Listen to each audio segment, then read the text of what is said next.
उत्तम क्षमा मार्दव आर्जव भाव है, सत्य शौच संयम तप त्याग उपाव है। आकिंचन ब्रह्मचर्य धर्म दश सार हैं, चहुंगति दुख तय काढ़ी मुकति करतार है। उत्तम त्याग वृषलक्ष्मण पर्व का 8वां दिन। उत्तम त्याग में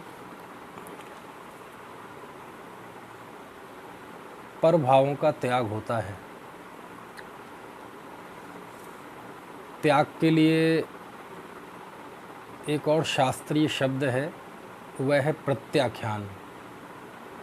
क्या है उसके लिए शब्द? प्रत्याख्यान। प्रत्याख्यान का भी अर्थ त्याग होता है। समय सार में कुंद देव लिखते हैं कि ज्ञान ही प्रत्याख्यान है, णाणम पच्चक्षाणम। जीवा जीव अधिकार में पढ़े थे ना अपन ने ये सब, कि ज्ञान ही प्रत्याख्यान है। वस्तुतः दो वस्तुएं मिलकर कभी एक नहीं होती, ना थी ना है ना हो सकती हैं, लेकिन एक जगह हो सकती हैं। कहाँ? अज्ञानी की कल्पना में। अज्ञानी के अज्ञान में दो वस्तुएं मिलकर एक हो जाती हैं। तो त्याग भी कहाँ होता है? ज्ञान में ही त्याग होता है, ज्ञान में ही ग्रहण होता है, ज्ञान में ही त्याग होता है। वस्तुतः तो दो द्रव्यों में कोई एकता होती नहीं, इसलिए ज्ञान ही प्रत्याख्यान है, ज्ञान ही त्याग है। जिसका त्याग किया जा सकता है वह वस्तु हमारी नहीं होती है, और जो हमारी वस्तु होती है उसका कभी त्याग नहीं होता। आवे सो आवन हारा, जावे सो जावन हारी हारा, नहीं मुझको कोई प्रयोजन, मैं तो हूँ जानन हारा, है ना। लेकिन फिर भी इस त्याग धर्म की जब व्यवहार से बात चलती है तो बहुत लंबी बात है, क्योंकि आम तौर पे जब भी त्याग धर्म की बात चलती है तो सामान्य तौर पे दान की बात होती है। किसकी होती है? दान की। आज पूरे देश में देखना खूब दान लिखाया जा रहा होगा, दिया जा रहा होगा, क्योंकि शास्त्रों में त्याग धर्म की जो भी बात आती है उसमें 99% दान की ही बात है ना। तो दोनों में कथनचित समानता भी है, लेकिन पूरी तरह से ये दान और त्याग एक ही नहीं है, दोनों अलग अलग वस्तुएं हैं। और दान और त्याग में डॉक्टर भारिल साहब ने, छोटे दादा ने, बड़ा मौलिक चिंतन दिया है इस विषय में कि दान और त्याग में फ़र्क क्या है। बहुत अच्छा बताया है उन्होंने, कि उन्होंने कुछ फ़र्क बताए कि दान और त्याग में क्या फ़र्क है। बिंदुवार बताए उन्होंने, मुझे जितने ध्यान आते हैं मैं बताता जाता हूँ। जो दान है वो एक पराधीन प्रक्रिया है, लेकिन त्याग एक स्वाधीन प्रक्रिया है। पराधीन प्रक्रिया से आशय, दान जिस चीज़ का आपको देना है वह वस्तु वो आपके पास होनी चाहिए। उसमें तीन हैं, एक देने वाला, एक लेने वाला और एक वस्तु। यदि आपके पास वस्तु नहीं है तो दान क्या करेंगे किसी चीज़ का। जैसे शिक्षण एक त्रिमुखी प्रक्रिया है ना, उसमें एक अध्यापक होता है, एक कम से कम एक व्यक्ति शिक्षा लेने वाला होता है, और दोनों के बीच में एक शिक्षा होती है। तो दातार, लेतार और दान में देने वाली वस्तु त्रिमुखी प्रक्रिया है। लेकिन किसी वस्तु का त्याग करना हो तो ना कोई लेने वाला चाहिए, और यहाँ तक कि वो वस्तु भी नहीं चाहिए। हमने तीनों लोगों का त्याग कर दें, सब विषय कषाय का त्याग कर दें, तो सारे विषय कषाय आपके पास होने चाहिए क्या? त्याग के लिए उस वस्तु का होना जरूरी नहीं है ना। एक अंतर। दूसरा, त्याग स्वाधीन प्रक्रिया है और दान एक पराधीन प्रक्रिया है।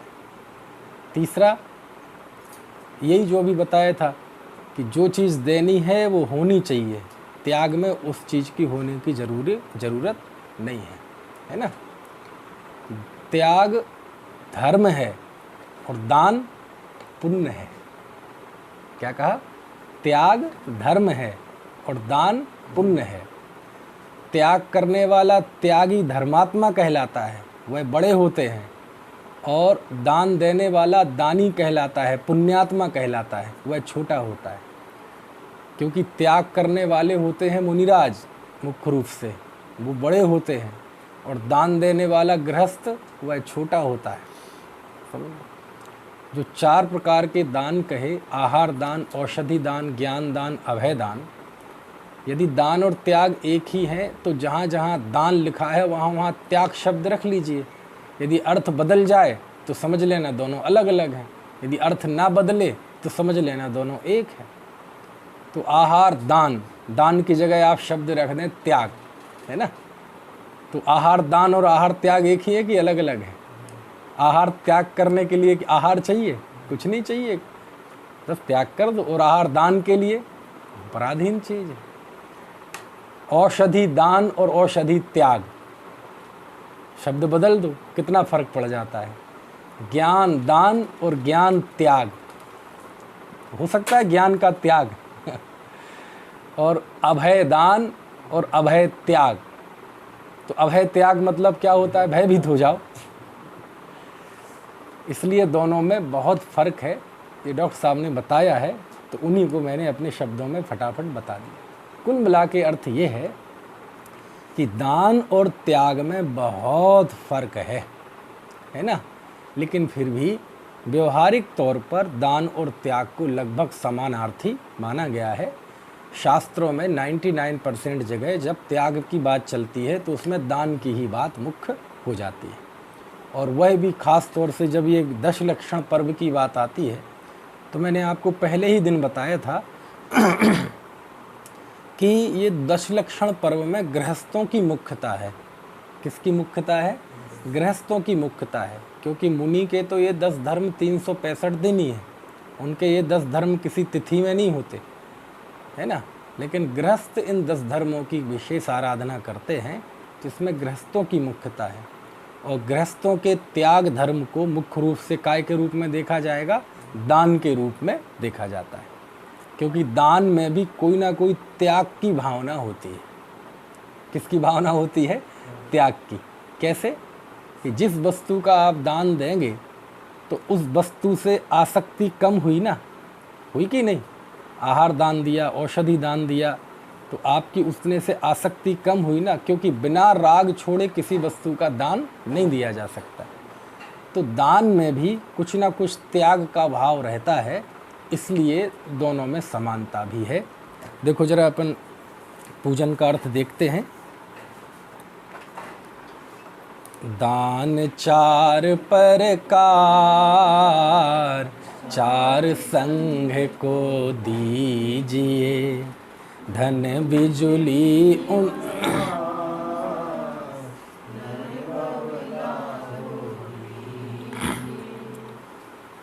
दान 4 प्रकार, दान 4 प्रकार का है। 4 संघ को दीजिए, 4 संघों को देना चाहिए।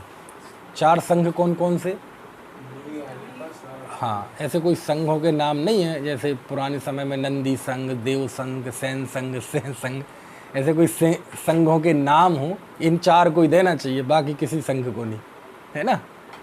फलाने आचार्य के संघ को देना चाहिए, फलाने आचार्य के संघ को देना चाहिए, ऐसा नहीं।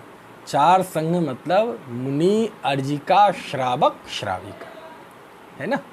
उत्तम पात्र तो कौन है? मुनि है। मध्यम पात्र कौन है?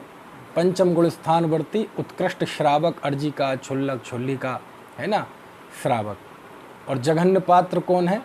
अविरत सम्यक दृष्टि, है ना। इसके नीचे के वो कोई पात्रात्र नहीं है, वो क्या है? सब अपात्र हैं, कुपात्र हैं, है ना। तो उनको दान देने से फल लगता है कि नहीं? हाँ लगता है, हीन पुण्य लग जाता है। लेकिन जो उत्कृष्ट अतिशय पुण्य है वह तो इन 4 संघ के जीवों को देने में ही लगता है। और इन्हीं से ही धर्म की वृद्धि होती है ना। इसलिए इनके दान की मुख्यता है। धन बिजली उनहार नर भाव लाहो लीजिए। ये जो धन है ये तो बिजली की तरह, उनहार बिजली की चमक की तरह है। उनहार मतलब बिजली की चमक, कि बिजली की चमक कैसी होती है, वह आई गई। ऐसे ये धन जो है ऐसी बिजली की चमक की तरह है, आता है चला जाता है। इसलिए नर भाव लाहो लीजिए, इसलिए इस मनुष्य भाव को सार्थक करना चाहिए, इस मनुष्य भाव में इसका लाभ लेना चाहिए। मनुष्य भाव को लाभ है ना, मनुष्य भाव का लाभ फायदा उठाना चाहिए। क्यों? क्योंकि ये दान नार की तो कर नहीं सकते, नार की कर सकते हैं। 4 प्रकार के जीवों को, मुनि को आहार दान कौन दे सकता है? मनुष्य ही दे सकता है। नार की दे नहीं सकते, देव के दे नहीं सकते, उनकी झोली में इतना पुण्य है ही नहीं। और त्रियंच तो बेचारे क्या देंगे, वो खुद ही दूसरों के आश्रित होते हैं, होते कि नहीं। गाय को हम खिला दें तो मिल जाए, नहीं तो बंधी रहे बेचारी। तो केवल मनुष्य गति में ही, पिछले भी आया था कि तप भी कौन कर सकता है? मनुष्य ही कर सकते हैं। संयम भी कौन अंगीकार कर सकता है? मनुष्य ही अंगीकार कर सकते हैं। ये दशों धर्म का उत्कृष्ट स्वरूप मनुष्य ही अंगीकार करते हैं। इसलिए मनुष्य भाव की सार्थकता ये है कि मनुष्य भाव को सफल बनाएं, लाभ लें, क्या करके? इन 4 प्रकार के जीवों को दान देकर। ठीक है ना। उत्तम त्याग कहियो जग सारा, औषध शास्त्र अभय आहारा, निहिचय राग द्वेष निर्वारे, ज्ञाता दोनों दान संभारे, दोनों संभारे कूप जल सम, धरब घर में परिनया, निज हाथ दीजे साथ लीजे, खाए खोया बह गया, धनी साधु शास्त्र अभय देवैया।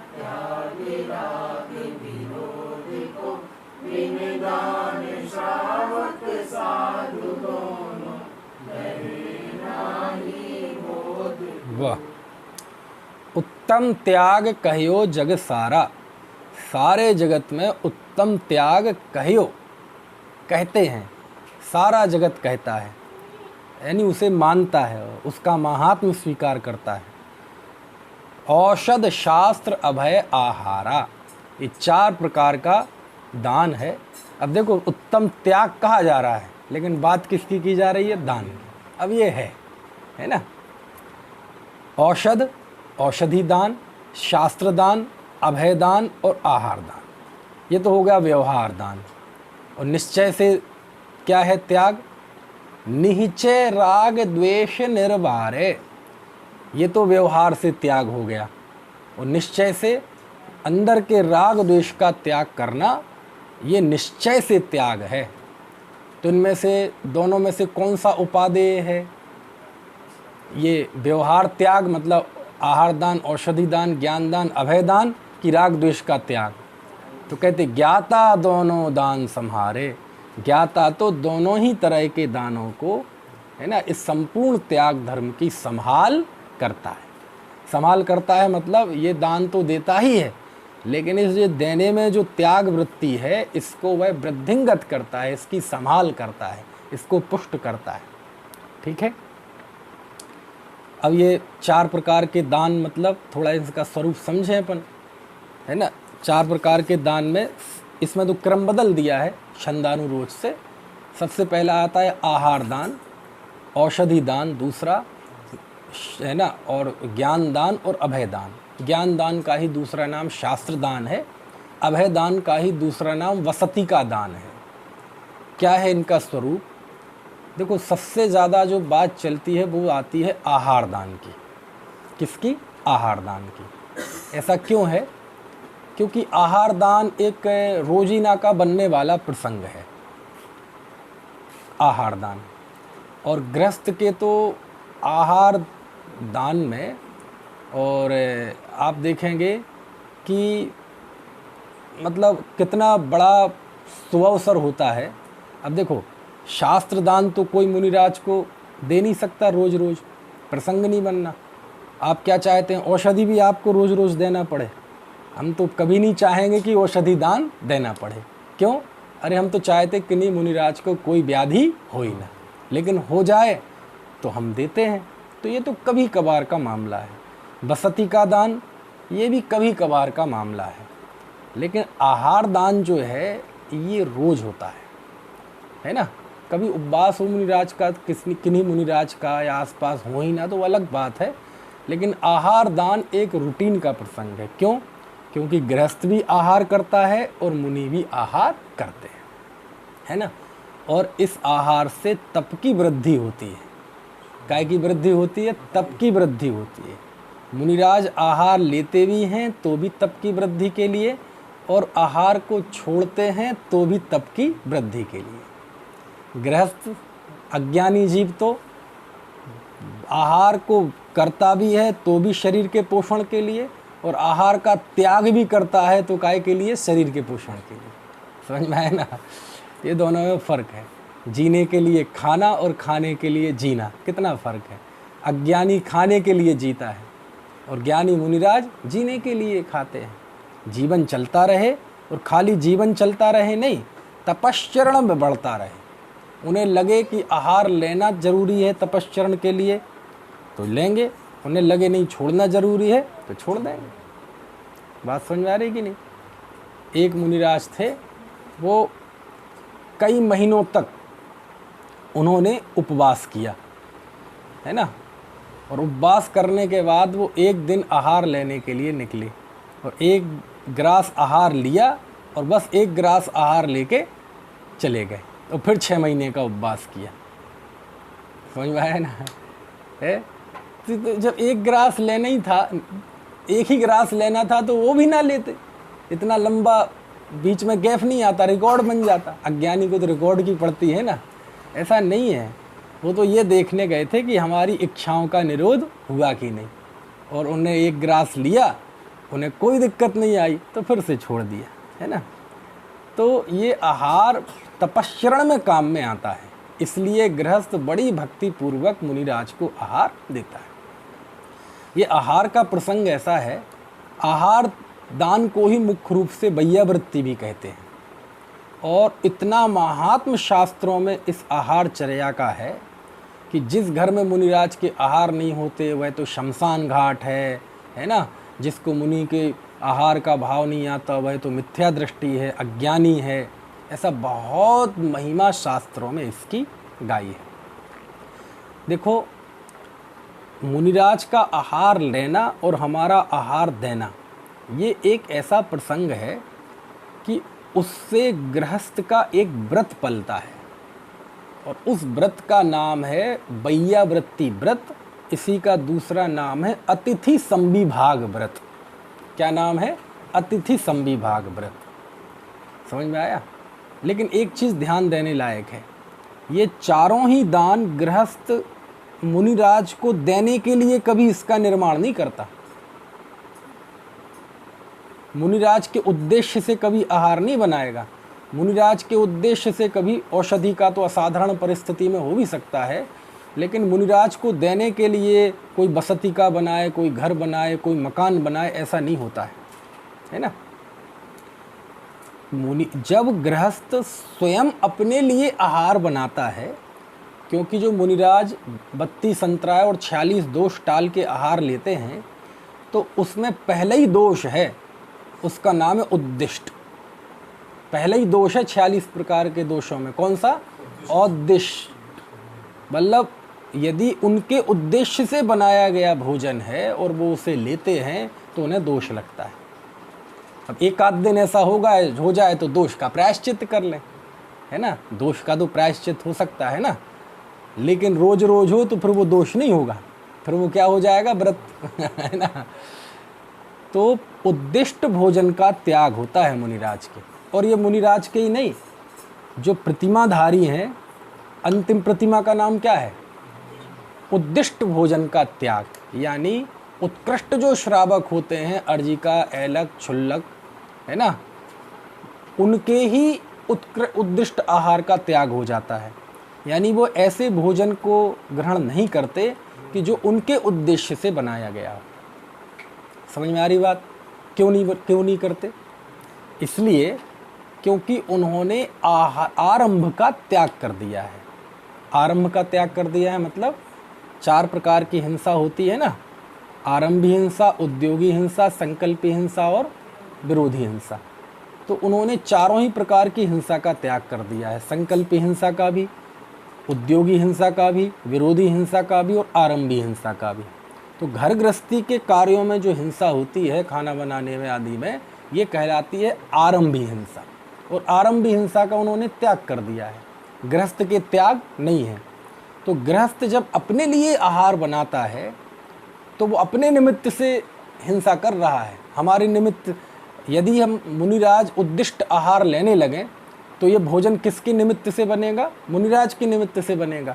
तो उसका दोष किसे लगेगा, पाप किसे लगेगा? मुनिराज के को लगेगा।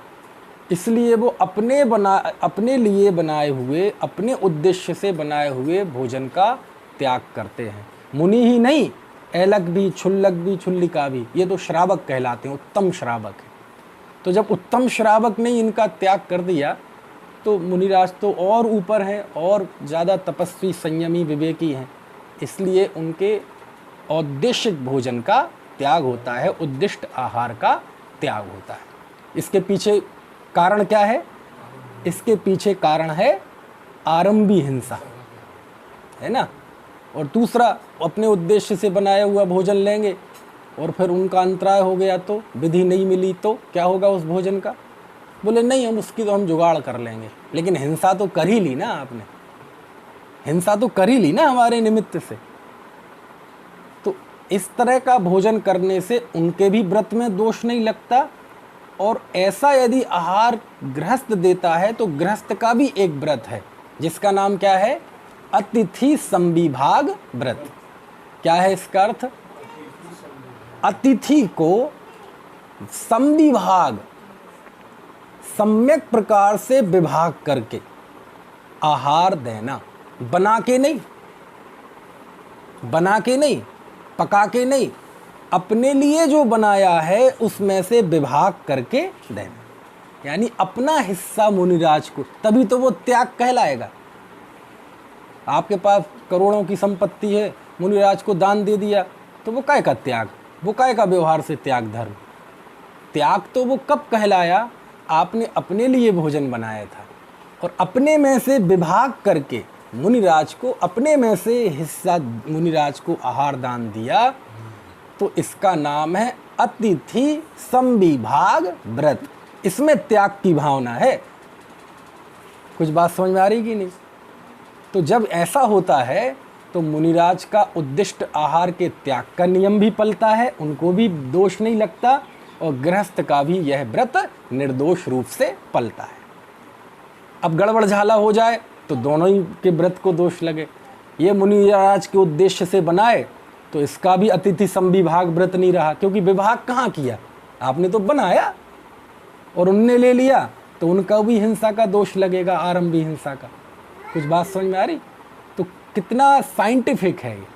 तो हिंसा से भी बच गए और त्याग की भावना भी बलवंत हुई और वात्सल्य भी पला। कैसे वात्सल्य पला? देखो, आपके घर में मैं आऊँ या आप हमारे घर में आए और हम चाय पी रहे थे, ठीक है, अभी चाय पी नहीं थी, हाथ में उठा के पीने ही वाले थे कप में, और इतने में आप आ गए, बोले अरे रे रे रे रे चाय ले लीजिए, चाय नहीं बहुत जल्दी है, कोई बात नहीं। अब उन्हें चाय पिलाने के 2 तरीके हैं। एक तो अरे ज़रा एक चाय और बना दो, और दूसरा एक ज़रा खाली कप लाइए और खाली कप ला के अपने में से आधी चाय करके ये लीजिए। अच्छा बताओ, ज़्यादा प्यार किस में है? अलग से बनाने में ज़्यादा प्यार है, वात्सल्य है, कि आधी आधी करने में है? आप बैंक में टिफ़िन लेके जाएं, 4 रोटी है ना और सब्जी दाल लेके जाएं, कोई अपना दोस्त मिल जाए तो बाहर से बुला के खिलाने में उसे ज़्यादा फ़ायदा है कि अरे टिफ़िन है, आधा आधा खा लेंगे, कोई बात। अपने टिफ़िन में से शेयर करने में ज़्यादा प्यार है, उसमें है ना ज़्यादा प्यार। तो मुनिराज को बना के खिलाने में व्रत में भी दूषण है, वह वात्सल्य भी नहीं है, अतिथि संविभाग व्रत भी नहीं है। लेकिन जब हम अपने में से विभाग करके देते हैं तो हमारा भी व्रत निर्दोष रहता है, मुनिराज का भी व्रत निर्दोष रहता है, त्याग भावना भी आती है, राग आसक्ति भी छूटती है, किससे? आहार से, और हमारा वात्सल्य भी प्रकट होता है। अब ये छोटी छोटी क्रिया है, लेकिन उसके पीछे कितना बड़ा साइंस है, कितनी बड़ी जीव दया का भाव है ना, और कितना बड़ा आपस में वात्सल्य का भाव है। इसलिए हमेशा जब मुनिराज को कोई दान दिया जाता है तो अपने लिए हो तो दिया जाता है। इससे एक चीज़ और निकल के आई, कौन सी? कि वास्तव में मुनिराज को आहार दान देने का हक, अधिकार उसी को है जो ऐसा आहार करता हो जैसा कि मुनिराज करते हैं। तभी तो आप में से विभाग करके दोगे। अब हम तो जिमीखंड खाएं, अभक्षण खाएं, अब मुनिराज वो लेते नहीं है, तो आपको बनाना पड़ेगा तो तुम भी दोषी, लें तो मुनिराज भी दोषी, और राग द्वेष का त्याग भी नहीं हुआ, वात्सल्य भी नहीं बढ़ा। इसका मतलब क्या है कि गृहस्थ वही श्रावक मुनि को आहार दान देने का पात्र है जो स्वयं मुनि जैसा भोजन करता। कुछ बात समझ में आ रही है कि नहीं? अब वो बस दोनों चोर मुसेरे भाई हो गए समझ में है ना। तो ये स्थिति बन गई है ना। देखो, आहार अपने लिए, दूसरा दान कौन सा है? औषधि दान। औषधि आपने अपने लिए शुद्ध बना के रखी हो तो आप सर्दी जुकाम खांसी नॉर्मल तो सब रखते ही हैं, तो वह मुनिराज को बिना बताए उन्हें दे देना। कैसे पता चले जी कि मुनिराज को बीमारी है कि नहीं? अच्छा, मुनिराज को पता कैसे चले कि ये जो आहार देने के लिए जो पड़गा रहा है, ये उद्दिष्ट भोजन इसने नहीं बनाया है? कैसे पता चले उन्हें? भाई उनके पास कोई खुफिया तंत्र तो है नहीं कि भेज दें कि भाई पता लगा के आओ किसके यहाँ उद्दिष्ट आहार बना है, किसके यहाँ नहीं बना है। कैसे पता चलेगा? कैसे पता चलेगा? है कोई? देखो मैं बताता हूँ कैसे पता चलेगा। देखो, एक तो होता है किसी को घर में भोजन बुलाना प्लानिंग से, जैसे आज हमारे यहाँ पंडित जी को आना है तो प्लानिंग है ना पहले से, है ना, साफ सफाई सब बन गया। मान लीजिए एक होता है अचानक, आप किसी के घर में अचानक भोजन के लिए जाएंगे, अभी पता नहीं भोजन होगा कि नहीं, तो क्या स्थिति होगी घर की? अस्त व्यस्त पड़ा होगा, कहीं सोफे के कवर पड़े होंगे, कहीं कपड़े पड़े होंगे, कहीं जूते पड़े होंगे, जाल लग रहा होगा, अस्त व्यस्त दिखाई देगा ना। और ऐसा भी नहीं कि आपके लिए अलग से कोई तैयारी होगी, फ़र्क पता चल जाएगा कि ये तैयारी सूचना थी कि नहीं थी। लेकिन सूचना हो, पहले से निमंत्रण हो, तो सब कुछ एकदम पूरे इंतजामात मिलेंगे। ऐसे ही मुनिराज जब जाते हैं तो उन्हें पता चल जाता है कि ये प्लानिंग से दे रहा है कि सहज भाव से दे रहा है, अतिथि संविभाग कर रहा है कि नहीं। समझ में आया? गए और देखा, अरे यहाँ तो बहुत तैयारी है, सफा चट सब, कई लोग इकट्ठे हुए हैं, ऐसे 20-20 तरह का भोजन तैयार किया है। 20 तरह का कौन भोजन करता है? कोई गृहस्थ करता है रोज़ रूटीन में? करता है क्या? रोज़ दाल रोटी सब्जी, कोई रईस हो अमीर हो सब ऐसे ही खाते हैं, दाल रोटी सब्जी चावल, है ना। तो इसके अलावा ढेर लगा रखा है, तो साफ दिख रहा है कि इसने तैयारी की है, तो वहाँ से निकल जाएंगे। और गृहस्थ नवदा भक्ति पूर्वक आहार देता है, और नवदा भक्ति में जो सच्चे श्रावक की जो विनम्रता है, उसके चेहरे की सत्यनिष्ठता है, उसके चेहरे पे धर्म का अनुराग है, ये भाव दिखता है कि मेरा भी व्रत पले और मुनिराज के व्रत में भी कोई दोष ना आए, ऐसा विवेकवान विचारशील चेहरे से दिख जाता है व्यक्ति, उसकी विनम्रता से समझ में आ जाता है। समझ में आया ना? तो वो सब मुनिराज भांप जाते हैं और उन्हें लगे कि इसने मेरे उद्देश्य से भोजन बनाया है, तो वो निकल लेते हैं। फिर बोले ये भोजन करने लायक घर हमारा नहीं है। औषधि का कैसे पता चले? मुनिराज तो कहते नहीं हैं कि हमें औषधि दो। तो क्या होता है, अनेक शारीरिक लक्षणों से पता चल जाता है। मान लीजिए मुनिराज निकले, उनको हमने देख लिया, वो तो वस्त्र भी नहीं होता, तो उनके शरीर के और लक्षण भी दिखाई दे जाते हैं कि मुनिराज को क्या कष्ट है, कौन सी बीमारी है। आज भी ऐसे वैद्य हैं नाड़ी देख के पूरी कुंडली बता देते हैं। और ऐसे भी होते थे सामुद्रिक शास्त्र आदि के ज्ञाता कि शरीर के लक्षण देख के बता देते कि इस जीव को क्या तकलीफ है। समझ में आती है बात?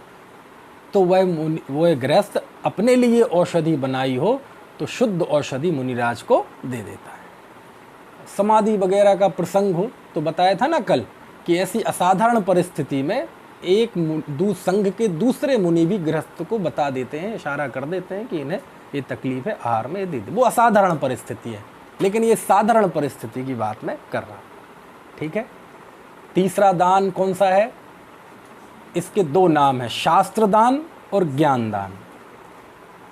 तो ज्ञान दान कौन करता है? आप करेंगे मुनि को ज्ञान दान, उन्हें देंगे ज्ञान, है ना? नहीं, हो सकता है, जरूरी नहीं है सब मुनिराज बहुत शास्त्रों के ज्ञाता हो, है ना, बहुत अध्ययन हो।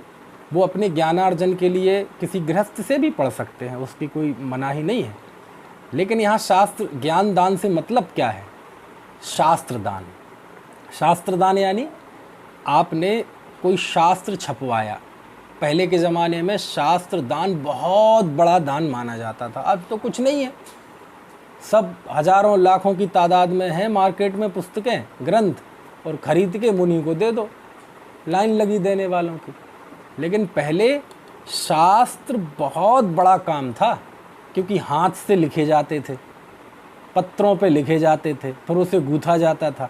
आप देखना तीरगरान में उन्होंने कितना व्यवस्थित किया है। हस्तलिखे शास्त्र देखे आपने?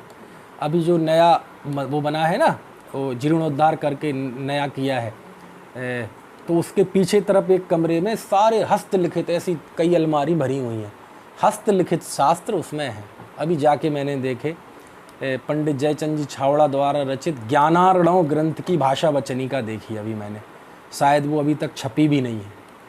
तो आप देखना कितना कठिन है। इतने बड़े बड़े शास्त्र हाथ से, छापाखाने नहीं थे पहले, हाथ से लिखते थे, और हाथ से भी ऐसे पेन भी नहीं थे कि फटाफट लिख दिए जाएं, है ना। वो तूलिका से लिखते थे, और तूलिका से लिखते थे, बहुत व्यय साध्य था, हर आदमी लिख नहीं सकता था, लिखने वाले अलग होते थे बिल्कुल। और वो ज़रूरी नहीं है जैन भी हों, सब तरह के होते थे लेखन का कार्य करने वाले, कॉपी करने वाले, उन्हें कहते थे लेखक। लेखक जो शब्द है उसका मूल अर्थ वही है। जैसे मजदूरी होती है ना, ऐसी वो लिखने की मजदूरी किया करते थे, और उसमें उन्हें फिर अपनी गणना के हिसाब से उन्हें पारिश्रमिक दिया जाता था। अब तो लेखक का अर्थ होने लगा राइटर, अब तो उसका अर्थ बड़ा अच्छा हो गया, पहले वो कहलाते थे लेखक। तो एक शास्त्र मेरे पास है और दूसरी कॉपी आपको कराना है तो बहुत पैसा खर्च करना पड़ता था। लेखक जरूरी नहीं है आसानी से मिल जाए, मिल भी जाए तो उसके पास पहले से ही और काम चल रहा हो, पता चले आपका 2 महीने बाद नंबर आए। तो एक ग्रंथ से दूसरा ग्रंथ तैयार करना बहुत कठिन काम था। और ऐसा ग्रंथ यदि कोई मुनिराज को जाके उन्हें दे तो आप समझ लो उस जीव की विशुद्धि कितनी होगी, उस गृहस्थ की विशुद्धि कितनी होगी। अब तो जीव घर में रखे रखे नहीं पढ़ता, फ्री में मिल रहे हैं तो नहीं पढ़ता, इतने सस्ते मिल रहे तो भी नहीं पढ़ता। कितनी कठिनाई से उन गृहस्थों को मिलता था, शास्त्र बनाते थे और अपने लिए बनाया और मुनिराज को जाके भेंट दे दिया। और मुनिराज क्या करते थे? साथ में ले जाते थे। अब साथ में कहाँ ले जाएंगे? एक हाथ में पिछी, एक हाथ में कमंडलू। अब और काली जी जैसे कई हाथ तो है नहीं, 2 ही हाथ है, उसकी संभाल, है ना। तो मुनिराज ने अपना जहाँ जैसे रहे अध्ययन किया, उसको पढ़ा और अपने वहीं सुरक्षित स्थान में छोड़ दिया, गृहस्थ ने अपना उठा लिया। समझ में आया ना। तो ये कहलाता है क्या? शास्त्र दान। इसी का दूसरा नाम क्या है? ज्ञान। क्योंकि शास्त्र सम्यक ज्ञान है, सम्यक ज्ञान का मूर्त रूप है ना ये शास्त्र, इसलिए उसको ज्ञान दान भी कहते हैं। और चौथा है बसती का दान। इसका दूसरा नाम है अभय दान। ये बसती का क्या होती है? बसती का से आशय ये है कि मुनिराज विहार करते हैं। अब विहार करते हैं तो उनका नियम है कि शहर हो तो 5 दिन और छोटा मतलब गांव हो तो 3 दिन, इतना ही बस उनका एक जगह ठहरने का नियम है। पक्का है ये, मतलब इसमें कोई चौथा काल पंचम काल ऐसा कुछ नहीं है, चातुर्मास को छोड़कर। चातुर्मास में मजबूरी है, इतनी जीवोत्पत्ति होती है कि वास्तव में चलने लायक है नहीं। हम जैसे गृहस्थों को कभी कभी मन करता है कि बारिश के दिनों में कहीं मत जाओ, नौकरी में जाना पड़ता है, रात में कहीं मत जाओ, गीला हो तो दिन में भी मत जाओ, क्योंकि जीवोत्पत्ति इतनी होती है, भाव आता है नहीं कर पाते, इतनी जीवोत्पत्ति होती है बारिश के दिनों में जिसका कोई हिसाब नहीं। इसलिए वो 4 महीने तो उनकी मजबूरी है, चातुर्मास, वो भी नगर के अंदर नहीं रुकते, गृहस्थों के बीच में, नगर के बाहर। ये जो पहले के समय में आपने नसिया सुनी होगी, निसिया जी मेरठ में है नहीं है, हस्तिनापुर में है। आज भी देखो निसिया जी कहाँ है, कहाँ है? जंगल, आज भी जंगल में ही है। खतौली में देखो निसिया नगर के बाहर तरफ है। अब समय बदल गया तो अब इतनी बस्ती बस गई, को बीच में आ गई। लेकिन निसिया जी ये इसी काम के लिए होती थी, गृहस्थों के लिए नहीं होती थी। निसिया जी होती थी मुनियों के लिए, त्यागियों के लिए, कि वो विहार करते करते आए तो वह निर्भयता के साथ, अभय, अभय मतलब समझ गए, निडर होकर, निर्भय होकर वहाँ रह सके, है ना। तो इसलिए इन निसियाओं का निर्माण कराया जाता था। और बिल्कुल आज भी निसियाओं में सादगी होती है। सादगी क्यों होती थी? क्योंकि वहाँ राग रंग वाले जीवों का तो काम है नहीं, वहाँ कोई शादी विवाह तो होने नहीं, कोई गृहस्थों के काम तो होने नहीं, वहाँ तो संत आने हैं, त्यागी वृत्ति आने हैं, तो उनके लिए व्यवस्था होती थी। ना कोई लेट बाथ अटैच रूम होते थे, ना कोई ऐसे नल टोंटियाँ होती थी, है ना। बिल्कुल शुद्ध सात्विक पवित्र प्राकृतिक वातावरण, और वहीं छोटा सा एक जिन मंदिर, है ना, कि आए तो वो भी दर्शन कर सकें, गृहस्थ भी जाएं तो उन्हें भी दर्शन मिल सकें, देव के भी, गुरु के भी, शास्त्र के भी। तो आज भी देखो, ये पंचम का चौथे काल की बात तो नहीं है ना, आज भी जाएं तो निसिया जी कहाँ होती हैं? जंगलों में। काय के लिए होती थी? कि मुनिराज विहार करते हुए आए तो वहाँ वो ठहर जाएं, क्योंकि अब जंगल में नहीं रह सकते, जंगल में रहने का कोई कंपलसरी नहीं है, और इस काल में तो खास तौर पर। लेकिन विमोचित स्थान, गृहस्थों से दूर रहने का तो नियम है, जंगल में रहने का नियम नहीं है। ये तो अपन जब भावना भाते हैं, भक्ति करते हैं, तो उत्कृष्ट पने मुनिराज की भक्ति करते हैं कि शीतकाल सरिता के किनारे, है ना, और गर्मी में पर्वत के ऊपर, और बारिश में पेड़ के नीचे, और ऐसे मुनिवर देखे वन में। तो जब भक्ति कर रहे हैं परोक्ष रूप से, तो जब लड्डू खा ही रहे हैं तो फीके क्यों खाओ? बिल्कुल उत्कृष्ट मुनि के रूप की आराधना करो। लेकिन प्रत्यक्ष जो विनय होती है और व्यवहारिक जो होता है, उसमें जंगल में रहने का इस काल में नियम नहीं है, घने घने जंगलों में। तो कहाँ रहना? नगर में नहीं, नगर में भी नहीं, तो कहाँ रहें? हाँ, नगर से बाहर कोई विमोचित स्थान पे, निसिया में, तीर्थों पे, ऐसे स्थानों पर मुनिराज को रहना चाहिए। रहना चाहिए वाली बात नहीं है, बात जब चाहिए की आएगी तो चाहिए तो जंगल में। लेकिन अब जो स्थिति बन गई, तो अब तो भैया चाहिए मतलब तीर्थों पे रहे, निसिया में। निसिया भी अब जैसे मान लीजिए, अब नसिया नगर के बीच में आ गई, गृहस्थों के बीच में आ गई, तो अब वो निसिया भी नहीं। निसिया मतलब जैसे हस्तिनापुर में निसिया है, या और कहीं भी हो, वो विमोचित स्थान होना चाहिए, गृहस्थों के आने जाने वाला स्थान नहीं होना चाहिए, गृहस्थों का संपर्क वहाँ नहीं होना चाहिए, है ना। कोई स्त्री, पुरुष, नपुंसक, त्रैंच आदि जीवों का आना जाना वहाँ नहीं होना चाहिए। क्यों? क्योंकि यदि इनके ही बीच में रहना है तो फिर गृहस्थ में ही क्यों ना रहे। गुणभद्राचार्य ने ऐसा व्यंग किया है कि हे चांद, यदि तुझ में दोष होना था तो तू राहु ही क्यों नहीं हो गया। हे चांद, यदि तुझ में दोष होना था तो राहु ही क्यों नहीं हो गया। राहु काला होता है। ऐसे ही तुझे मुनि बन के यदि गृहस्थों जैसा काम करना था तो तू गृहस्थ ही क्यों नहीं हो गया, है ना। तो इसलिए तो क्या होता था, और वहाँ भी कितने दिन रहना, शहर हो तो 5 दिन और गांव हो तो 3 दिन, क्यों इससे ज़्यादा क्यों नहीं। ह्यूमन नेचर है, जहाँ ये जो ठहर जाएंगे वहाँ राग द्वेष जुड़ जाएंगे। हम 10 मिनट के लिए बस की सीट पे बैठते हैं और उससे ही राग जुड़ जाता है। समझ में आ रही बात की नहीं है।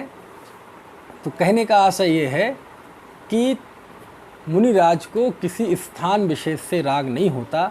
अब मान लीजिए कोई ऐसी स्थिति आ जाए, कोई मुनिराज का संग विहार कर रहा हो, आपके नगर के बाहर कहीं निसिया में कहीं तीर्थ पे हो और पता चले, है ना, या विहार करते करते आपके नगर के बाहर से निकल रहा हो, कहीं पेड़ के नीचे रुके हुए हों, है ना, अब उस संग में कोई मुनिराज की तबीयत खराब हो जाए, किन्हीं मुनिराज की समाधि का प्रसंग बन जाए, सल्लेखना का प्रसंग बन जाए, तो वह गृहस्थ जाके हाथ जोड़कर निवेदन करता है कि हे आचार्य देव, आपके संग में, है ना, एक पूज्य मुनिराज की समाधि होने वाली है, उनकी तबीयत ठीक नहीं है, उनका चलना फिरना मुश्किल है, इस समय, है ना, विहार करना उचित नहीं है। आप जानते हैं एक जगह रह के उनकी निर्दोष समाधि हो सके, इसलिए नगर के बाहर मेरा ये पुराना घर पड़ा हुआ है, ये पड़ा हुआ है, आप इस स्थान पर रहकर कृपया इनकी समाधि करा दीजिए, तो मुझ पर अनंत कृपा होगी। तो ऐसे जब अपना स्थान मुनिराज को दे दिया जाता है तो वो कहलाती है बसती का दान। बसती का मतलब, बसती का बड़ा, वैसे तो बसती का रहने का स्थान, लेकिन शास्त्रों में बसती का मतलब ये, जहाँ त्यागी वृत्ति मुनि अपनी चर्या कर सके। आप देखेंगे पहले के ज़माने में जो भी राजा होते थे, चाहे सम्राट खारवेल हों, चाहे, है ना, तो जो भी जैन राजा हुआ करते थे, तो वो जब उत्सव मनाते थे तो बसती गुफाएं बनवाते थे।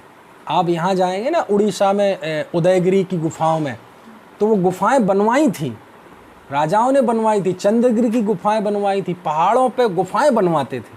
कौन? राजा लोग या सेठ लोग या जिसकी भी जैसी भावना हो। काय के लिए बनाते थे गुफाएं? ऐसे नहीं बनाते थे त्यागी भवन तीर्थ भवन बना दिए आदि, गुफाएं बनवाते थे। काय के लिए? कि गमन करते हुए मुनिराज आ जाएं तो गुफाओं में वह निरापद रूप से बिना संकट के उनका आराधना हो सके। तो उसको बोलते थे क्या? बसती का दान। बात समझ में है? जाके विनम्रता से कहे कि वो स्थान है महाराज श्री, आप लोग वहाँ पर अपनी चर्या करें, उनको समाधि करा दें। इसको क्या बोलते हैं? बसती का दान। इसका नाम अभयदान क्यों है? क्योंकि अब वहाँ निर्भय हो गए ना, अब कोई पशु पक्षी ये नहीं आएंगे, इन गृहस्थों का भी भय नहीं रहा, वहाँ गृहस्थ भी नहीं आएंगे ये दिमाग खाने के लिए, समझ में आए ना। तो अब निर्भय होके, निरापद आपदा रहित होकर वहाँ मुनिराज अपनी चर्या और समाधि आदि करा सकते हैं, इसलिए इसको बोलते हैं अभयदान। इसको क्या बोलते हैं? अभयदान। बात समझ में आ रही? ऐसे बहुत महान है इसका स्वरूप, है ना। देखो पढ़ लें जरा। दोनों संभारे कूप जल सम दरब घर में परिनया, है ना, निज हाथ दीजे साथ लीजे खाए खोया बह गया। अरे कुएं के जल समान, है ना, दरब घर में परिनया, कि दरब घर में जो होता है उसे कुएं के जल के समान रोकने से क्या फ़ायदा है? क्या करो तो? निज हाथ दीजे साथ लीजे खाए खोया बह गया, कि भैया ये सारी तो खाया खोया बह जाता है, इसलिए क्या करो, एक हाथ से लो और दूसरे हाथ से दान दे दो। धनी साधु शास्त्र अभय दिवैया, त्याग राग विरोध को। वे साधु धन्य है ना, जो शास्त्र अभय दिवैया त्याग राग विरोध को, है ना, वे धन्य हैं जो ज्ञान दान करते हैं, अभय दान करते हैं और निश्चय से राग के विरोध का भी त्याग करते हैं, राग का विरोध करते हैं, यानी इस तरह व्यवहार और निश्चय दोनों त्याग धर्मों को अपनाते हैं। बिन दान श्रावक साधु दोनों लहे नाही बोध को। बिना दान के श्रावक और साधु दोनों ही को ज्ञान की प्राप्ति नहीं होती। समझ में आए ना। अब आप देखो, ये चार दान की बात अभी तो किसकी तरफ से चली? गृहस्थ की तरफ से। अब मुनिराज कैसे करेंगे ये चार दान? इसमें तो लिखा बिन, माने साधु और श्रावक दोनों ही बिना दान के बोधि को प्राप्त नहीं होते। तो ये चारों प्रकार का दान तो कौन करता है? गृहस्थ करता है। मुनि कौन सा दान करते हैं इसमें? आहार दान तो दे नहीं सकते, औषधि दान तो दे नहीं सकते, तो क्या करते हैं? ज्ञान दान। अब वहाँ शास्त्र नहीं देना, क्योंकि उनके पास है भी नहीं शास्त्र, जो चीज़ उनके पास है वही दे सकते हैं। हमारे पास आहार था, हमने आहार दिया। हमारे पास औषधि थी, हमने औषधि दी। हमारे पास शास्त्र थे, हमने शास्त्र दिया। हमारे पास बसतिका थी, हमने बसतिका दी। मुनिराज के पास क्या है? उनके पास जो है वो देते हैं। उनके पास क्या है? ज्ञान। ज्ञान देते हैं सबको। समझ में आया ना? तत्व ज्ञान है, सबको तत्व ज्ञान देते हैं। और उनके पास क्या है? तो अज्ञानी जीव मुनि के पास काय के लिए जाएगा कि कोई लौकिक चीज़ मिल जाए, कोई मंत्र तंत्र दे दें। अरे शास्त्रों में इस चीज़ की इतनी निंदा की गई है। जो मुनि मंत्र तंत्र आदि करके गृहस्थ को लुभाना चाहता है, उसे तो मनुष्य कहने में भी शर्म आई। आचार्यों को क्या कहने में शर्म आई? मनुष्य कहने में भी शर्म आई। जो साधु संत तो है ही नहीं, नग्न होकर जिन लिंग धारण करके तंत्र मंत्र आदि के द्वारा गृहस्थों को लुभाना चाहते हैं, लोक में अपनी प्रतिष्ठा कराना चाहते हैं, गृहस्थों से संपर्क रखते हैं, लोकेशड़ा में फंसते हैं, ऐसे साधु को आचार्य साधु तो मानते ही नहीं। क्या मनुष्य कहने में भी उन्हें शर्म लगी। मालूम उन्हें क्या कहते हैं? उन्हें त्रेंच कहते हैं, पशु कहते हैं। और कहा वो नट श्रवण है। नट श्रवण मतलब कुंद आचार्य का वचन है, नट समणो, नट श्रवण। नट होता है ना, नट जो नाटक दिखाता है, घूमता फिरता है, खेल दिखाता है। बोले ऐसा कोई श्रवण तो नट श्रवण है, समझ? खेल दिखा रहा है जहाँ देखो। कहते नहीं, मुनिराज केवल एक काम करते हैं। आपको कौन सा दान देते हैं? ज्ञान का दान देते हैं, और कोई दूसरा दान उनके पास नहीं है। एक और है, अभयदान। अभयदान मतलब भाई उनकी ओर से सब जीव निर्भय हैं। वह जब अपने ध्यान में बैठे हैं एक जगह पे, तो कोई पशु पक्षी आके उन्हें बगल में बैठ जाए, हिरण उनके शरीर से खुजली खुजा जाता है। समझ में आया ना? एक इंद्रिय जीव को भी उनसे कोई खतरा नहीं है। मानो उनने कह दिया है कि हे जगत के जीवों, तुम निर्वाध होकर विचरण करो, है ना, मुझसे तुम्हारे जीवन को कोई खतरा नहीं है। तो ये सभी जीवों को अभयदान हो गया ना। षटकाय के जीवों की हिंसा का पूर्णता त्याग कर दिया, तो ये जगत के जीवों को उनका अभयदान है। मुझसे कोई भयभीत होने की जरूरत नहीं है। जब पांचों पांडव मुनिराज शत्रुंजय पर्वत के ऊपर तप कर रहे थे, और जब दुर्योधन का भांजा आया और देख के उसको बैर उमड़ पड़ा, तो उसे पता था कि देखो, जब इनके हाथ में अस्त्र शस्त्र थे तो कौरव सारे मिल के भी इनका बाल बांका नहीं कर सके। और आज ये कैसे हैं? आज इनने समस्त प्रकार की हिंसा का त्याग कर दिया है। आज हमें इनसे कोई भय नहीं है। आज हम इनका कुछ भी कर लें तब भी ये हमें आंख उठाकर भी नहीं देखेंगे। इनको गाली दें, इनके साथ बदतमीजी करें। और उसने लोहे के गरम गरम कड़े पांचों पांडव मुनिराज के गले में पहना दिए। अच्छा बताओ, वो उन मुनिराजों का भक्त था कि विरोधी था? विरोधी था ना, जिसने उत्सर्ग किया। लेकिन ये बात तो मुनि के विरोधी को भी पता थी। क्या? हाँ, कि ये बहुत परम अहिंसक हैं, इनके साथ कुछ भी किया जाए ये हमारी ओर आंख उठाकर भी नहीं। उनकी इतनी अहिंसक, इतनी निरीह वृत्ति, इतनी दयामयी वृत्ति का ज्ञान और विश्वास तो उसको भी था जिसने उस पे, उन मुनिराज पे उत्सर्ग किया। बात समझ में आ रही कि नहीं? सबके लिए अभयदान है ना। एक करवट में लेटते हैं, क्यों? क्योंकि पीछे आंख नहीं है ना। यदि हमने करवट ले लिया और पीछे की जीभ होगा तो वो मर जाएगा। एक करवट में लेटना, इसका नाम क्या है? अभयदान, है ना। ये पिक्षिका क्यों रखते हैं? ये संयम का प्रतीक ही तो है, सभी जीवों को निर्भय करने के लिए। क्यों? क्योंकि पिच्छी कोमल होती है।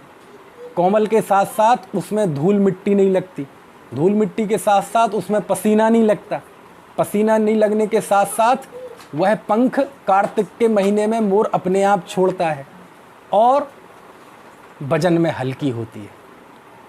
ये पिच्छी के गुण लिखे हैं शास्त्रों में। इस कारण से मयूर पिच्छिका रखते हैं, क्योंकि उससे यदि शरीर जीवों को, है ना, उस स्थान से अलग करते हैं तो उन्हें कोई कष्ट नहीं होता। तो अभयदान हो गया ना। जो जीव आंखों से दिखाई नहीं दे रहे उनके लिए भी अभयदान। बोलो, कुछ बात समझ। अग्नि नहीं जलाते, उसके अग्नि कायक के लिए भी अभयदान। जल नहीं ढोरते, उनके लिए भी अभयदान। एसी पंखा नहीं चलाते, वायु कायक के लिए भी अभयदान। 4 हाथ जमीन देख के चलते हैं, घास फूस पे पैर नहीं रखते, पत्ती नहीं तोड़ते, सब जीवों के लिए अभयदान। बात समझ में आ रही कि नहीं? और कदाचित अनिच्छापूर्वक किसी की हिंसा हो भी जाए तो उसका वो प्रतिक्रमण करते हैं, आलोचना करते हैं, प्रत्याख्यान करते हैं। कुछ बात समझ में आ रही कि नहीं? तो ज्ञानदान और अभयदान। अभयदान तो 24 ही घंटे है, और ज्ञानदान, अब ज्ञानदान जरूरी नहीं है 24 घंटे हो, कभी कोई प्रसंग बन जाए, ऐसा उनका कोई टाइम भी फिक्स नहीं है कि हम इतने बजे से इतने बजे ज्ञानदान देंगे, है ना। वो तो उनका मन बन जाए तो एक व्यक्ति को समझाने लगे। वो अमितंजय और अमित गणी नाम के 2 साधुओं ने, चारण रिद्धि मुनिराज ने एक व्यक्ति को समझाया था। कौन था वो? शेर। 2 वक्ता, 1 श्रोता, और श्रोता भी कैसा? खतरनाक शेर। और नहीं आना हो भाव तो अकंपनाचार्य मुनिराज के सामने पूरा राजा और प्रजा बैठी थी, वो आंख नहीं खोली उनने। चक्रवर्ती बैठा रहे, उनका मन नहीं हो तो आंख भी नहीं खोले। नहीं देना उपदेश, हमें नहीं जुड़ना किसी दूसरे से। तो ये उनकी अपनी अपनी विशुद्धि, अपनी अपनी पर्याय का स्वभाव, और पर्सन टू पर्सन वेरी करता है। लेकिन ऐसा कोई ज्ञान अर्जन, स्वाध्याय, ये तो उनका षट आवश्यकों में है, लेकिन उपदेश ये षट आवश्यकों में नहीं है। समझ में आया ना? नहीं। और वैसे तो वो तो मुंह से बोले भी नहीं, लेकिन मुनिराज का जीवन ही पूरा ज्ञानदानमय होता है। हे गुरुवर शाश्वत सुख दर्शक, यह नग्न स्वरूप तुम्हारा है, जग की नश्वरता का सच्चा दिग्दर्शन करने वाला है। जब कोई मुनिराज गमन करते हैं तो गमन करते हुए वो सारी दुनिया को जैसे चैलेंज कर रहे हो कि देख बेटा, तुम महलों में सोते रहो, कीचड़ में फंसे रहो, गटर में फंसे रहो, मेरी तरह क्या पुरुषार्थ कर सकते हो तुम? तो वो तो चलती फिरती प्रभावना है, वो तो चलते फिरते ज्ञान और वैराग्य के सागर है ना। इसलिए तो ठीक है। तो इस तरह बिना दान के मुनि और श्रावक दोनों बोधि को प्राप्त नहीं होते। इस तरह से ये संक्षिप्त रूप से 4 प्रकार के दानों की बात की और बात कर सहजानंदी शुद्ध स्वरूपी अविनाशी में आत्म स्वरूप सहजा